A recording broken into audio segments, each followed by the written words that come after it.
আসসালামু আলাইকুম। আজকে আমি রুই মাছ রান্না করব আলু দিয়ে আর টমেটো দিয়ে। রুই মাছটাকে ভেজে নিচ্ছি। রুই মাছটাকে লেবুর রস, হলুদ, মরিচ দিয়ে ম্যারিনেট করে রেখেছিলাম। মাছ এক সাইড ভাজা হয়ে গেছে, ভেজে দিচ্ছি। এখন মশলাটা করে ভেজে নেবেন। মাছটা ভাজা হয়ে গেছে, এখন মাছটা নামিয়ে নিচ্ছি। পেঁয়াজটা বসিয়ে দিলাম, আর এই মাছের তেল দিয়েই মাছ রান্না করবেন। তরকারিটা অনেক মজা হয়, এটা দিয়ে রান্না করব। দিয়ে দিচ্ছি লবণ, স্বাদ মতো দেবেন। ভিডিওটা ভালো লাগলে একটা শেয়ার করবেন, ইউটিউব চ্যানেলটাকে সাবস্ক্রাইব করবেন, পেজটাকে ফলো করবেন, পাশে থাকবেন, অবশ্যই ভালোবাসা দিবেন।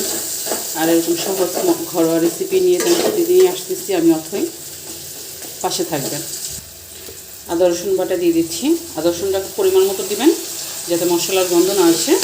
আর আদা রসুনটা ভেজে নেবেন। দিয়ে দিচ্ছি পানি, দিয়ে দিচ্ছি হলুদ, মরিচ, ধনিয়া। মশলাটা কষানো হয়ে গেছে, তেল ছেড়ে দিয়েছে। এখন দিয়ে দিচ্ছি আলু। আলুটাকে দিয়ে ভালো করে কষিয়ে নেবেন। তরকারি যত কষাবেন ততই মজা, ততই খেতে ভালো লাগে। দিয়ে দেবো টমেটো।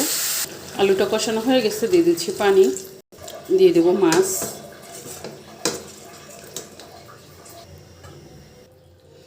হয়ে গেছে আমার তরকারি। আলু টমেটো দিয়ে রুই মাছের ঝোল হয়ে গেছে। আর শুকাবো না, একটু ঝোল রাখবো। ভিডিওটা ভালো লাগলে একটা শেয়ার করবেন, ইউটিউব চ্যানেলটাকে সাবস্ক্রাইব করবেন, পেজটাকে ফলো করবেন। আল্লাহ হাফেজ। আপনার কাছে ধনিয়া পাতা থাকলে একটু দিয়ে দিবেন, আমার কাছে নেই তাই দিয়ে নিই, স্কিপ করলাম। আল্লাহ হাফেজ।